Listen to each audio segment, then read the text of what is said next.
ఒక వ్యక్తి పతనానికి ఆరంభం అతని నోటి నుండి వచ్చే అహంకారంతో కూడిన తప్పుడు మాటలు. స్త్రీ ఒక కసాయి భర్తతో అయినా బ్రతకడానికి ఇష్టపడుతుంది, కానీ అనుమానించేవాడితో బ్రతకడం చాలా కష్టంగా, అలాగే భారంగా భావిస్తుంది. ఆ బంధం కూడా దినదిన గండం నూరేళ్ల ఆయుష్ లాంటిది. మనిషికి బ్రతకడానికి పెద్దగా ఖర్చు ఉండదు, కానీ ఎప్పుడైతే ఎదుటివారిలా బ్రతకాలి అనుకుంటాడో అప్పుడే సంపాదనకు మించిన ఖర్చు పెడతాడు. ప్రతి మనిషికి బంధం అనేది చాలా ముఖ్యమైనది.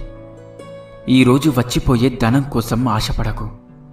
జీవితాంతం తోడుగా ఉండే బంధాన్ని వదులుకోకు. వాదించేవారికి మీరెంత తక్కువగా స్పందిస్తే అంత ప్రశాంతంగా ఉండగలరు.